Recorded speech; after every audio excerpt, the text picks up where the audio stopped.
Well, it looks like we've got quite a wild ride in store for us the next few days. Hello, folks. Meteorologist Michael Wilhite here with Southern Indiana Weather, bringing you your latest video update, sponsored today by Metal Magic in Washington. You can give Chad a call at 698-8555 for all of your paintless dent repair needs. Folks, remember they have that traveling hail team. They do a great job at what they do. They're PDR Nation certified, so folks, write that number down and give them a call because you may need them coming up very soon. We have a couple of potential rounds for some severe weather to talk about. Let's dive right into the data. First off, let's talk about Thursday. Thursday during the day looks pretty dry right now. I'm not too worried about that. Let's put future radar into motion here. As you go through the overnight hours on Wednesday night, you see pretty much nothing going on. Thursday morning, again, maybe a spotty light shower, but the reality is that our dew points are still pretty low, so we're going to have to take a little while to really get the atmosphere primed enough that it can rain anything. Here we are by 1, 2 in the afternoon. You can see absolutely no rain around in sight. So as far as Thursday goes, I think Thursday looks like a pretty nice day overall. Probably partly cloudy skies, thickening clouds a little later in the evening. But here we are even by 10 p.m., really 9 p.m. at night, and you can see we've got a pretty good mess of rain down to our south. Now, potentially a little squall line developing down here in Arkansas where there is a slight risk for severe weather tomorrow night. Don't think that we're going to see much of anything with this tomorrow night for us. There's maybe potentially a marginal risk, but I'm very seriously doubting it. And here we are by midnight, and you see a pretty heavy precipitation shield starting to move into the area. Rains through the overnight hours, and then Friday it looks to clear out. Now, as far as the Storm Prediction Center is concerned, there's your slight risk in the yellow down here, a 15% probability for severe weather. Again, mainly in Arkansas, where a squall line could end up setting up on Thursday evening. A 5% risk does sort of extend up here into the far southwestern corner of the state, and that would be a marginal risk at best. I wouldn't be surprised at all to see that scaled back. I really don't expect us to see any severe weather here tomorrow night.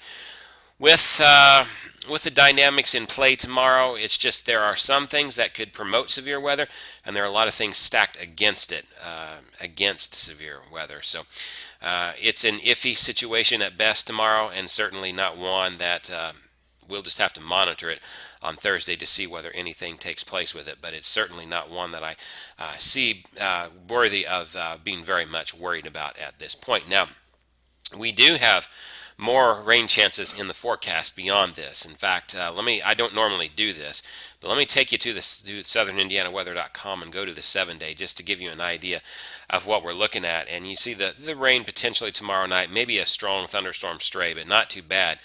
But then take a look at next week. Rain, rain, rain. And we're out of the 7-day, but what we're going to see as we go through it is it's going to be an absolute deluge of rain next week. All right, and we do have the shot potentially at a multi-day severe weather event taking shape as we go through Saturday, Sunday, and then Monday. Let's talk about the pattern next week, and the pattern will help us understand what's going on. Drew this map and posted it to Facebook earlier tonight, which, by the way, it is April 23rd. It is Wednesday night at a little after 10 o'clock when I'm recording this video, though I know most of you will probably end up be watching this on Thursday morning. But pretty much the same things ought to still be in play and fine. But this is a picture of what we can expect next week from the GFS model.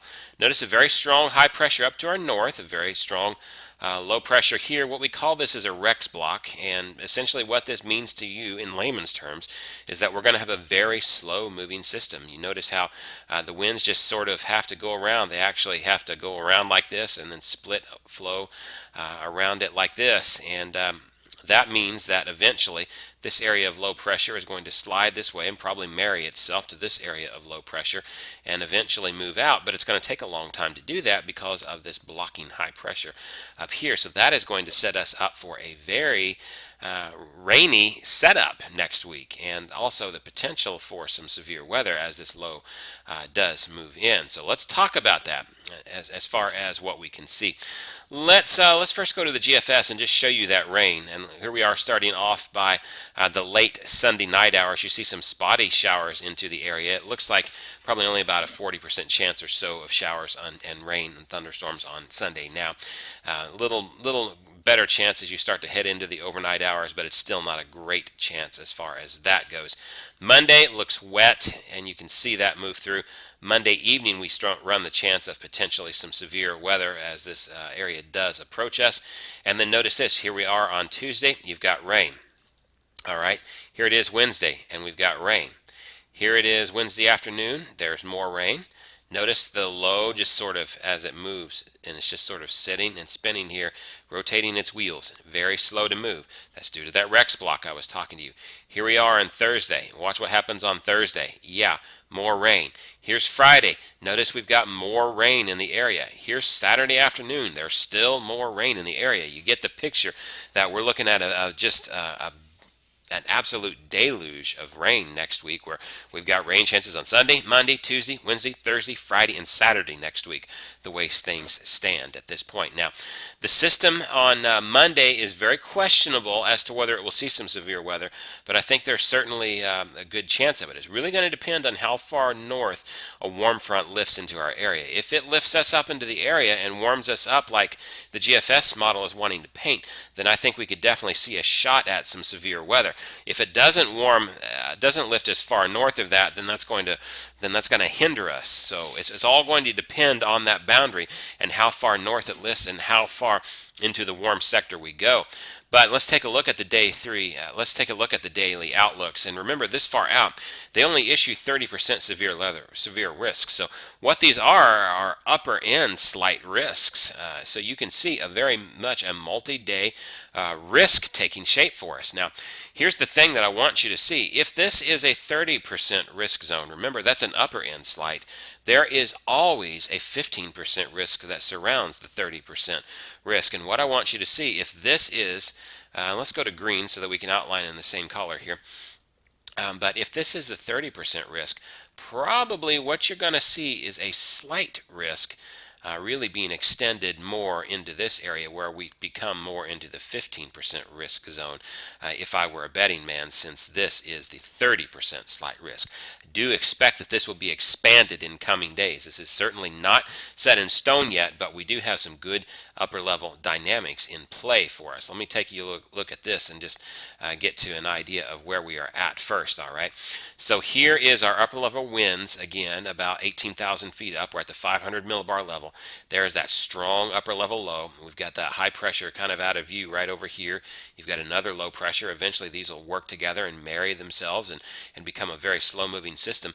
But notice the powerful winds that are moving down, and then right out of this area again, this is something that we call upper level divergence, and watch how the lines are going like this. And so you got winds going this way and winds going this way. We're right in that exit region, which is the conducive area to severe weather. And we've got 60 and 70 knot winds starting to approach us. That's plenty more than enough for severe weather. If we go down in the atmosphere a little bit, I want you to see that we do have a little bit of a low level jet shaping up about 30 to 40 knots. That's not a hugely strong low level jet, but that's certainly enough to support severe weather. The next thing that we need to talk about is our CAPE, our instability, convective available potential energy.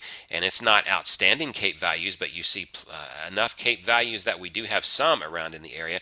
And keep in mind the GFS model is usually kind of slow on its CAPE values, and oftentimes underestimates the CAPE that is available. So if this is more, so if it is underestimating, then we've certainly got that potential.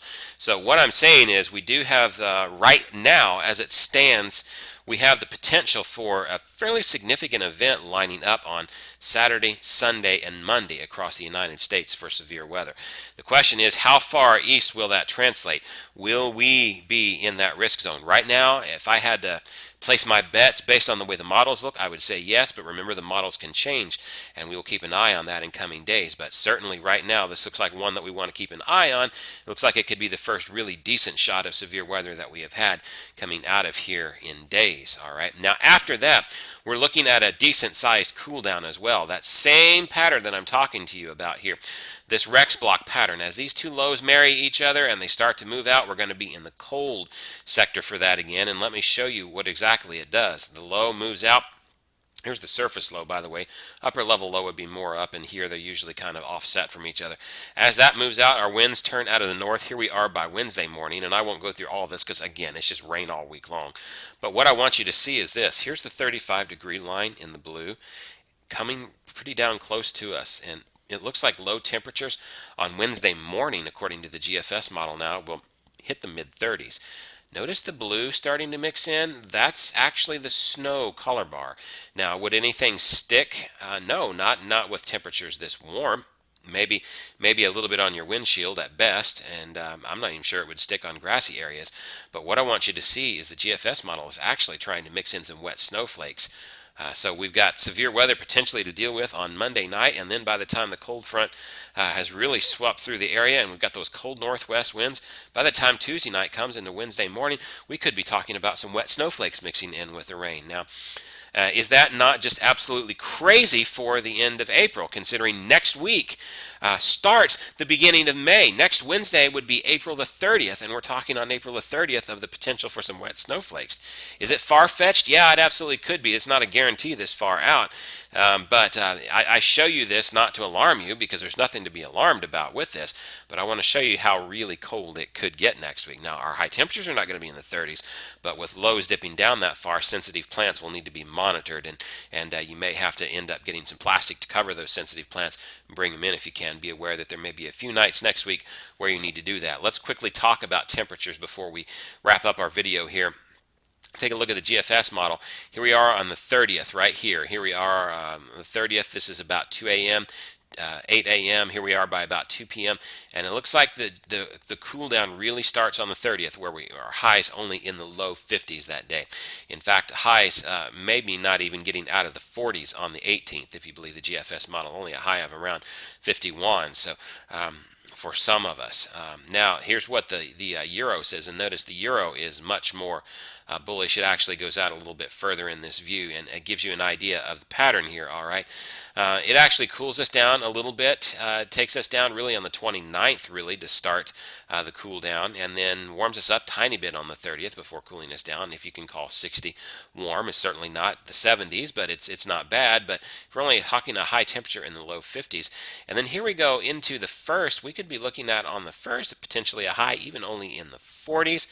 By the time you get to the third, we're still talking about the mid 50s for a high even on the third, maybe even the 40s. So again, Derby weekend, by the way, looks and this is just typical Kentucky Derby weather, isn't it? For those of you that have lived around here for a long time, we always just have really stupid weather for Kentucky Derby, and this year looks to be absolutely no exception to us. It looks like a pretty decent sized cool down is coming.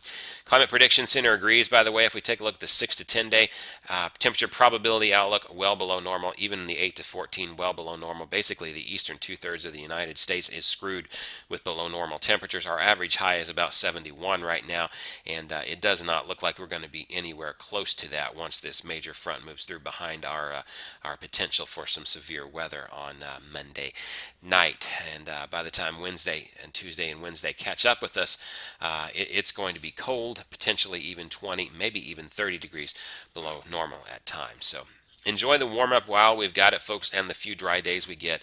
We'll go to southern.indiana.weather.com and let's really look at your forecast now, sponsored by Ubelor & Sons. Again, Thursday, I think it's going to stay partly cloudy most of the day. A strong storm, an isolated strong storm. I'm not too worried about it.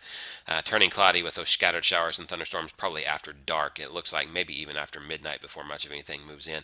Do think it'll be a good chance of precipitation, but it mainly looks like Thursday night. Warm high around 75. And then on Friday, mostly sunny. A beautiful day, another warm high. Saturday looks pretty good. Temperatures in the low 70s. Very minor chance of a shower starting on Saturday night. Not sure that we'll see that, but I put it in there to account for it. Scattered showers possible on Sunday. Only a 40% chance, not a big deal. And then again, we have the strong storms possible, maybe even a little bit of severe weather possible on Monday night. We will keep monitoring that. The cool down starts on Tuesday. I'm forecasting a high of 65 at this point. That is questionable on this day. I could see this legitimately going cooler as the models get a better handle on this. But certainly it looks like by Wednesday, Thursday, Friday, and Saturday of next week, we are going to be looking at a cool down, probably where we're going to see maybe 60 at best, and most likely 40s and 50s coming in through here, with 30s for the lows rather. It's one of those periods, one of those very active weather periods we're entering into again. So folks, make sure you keep it right here Southern Indiana weather for the latest. If you haven't liked us on Facebook, be sure to go over there and check us out because that's where we post most of the updates. You can also find those at southernindianaweather.com. All right, that's it for this video. We'll have another one down the line. For Southern Indiana Weather, I'm meteorologist Michael Wilhite.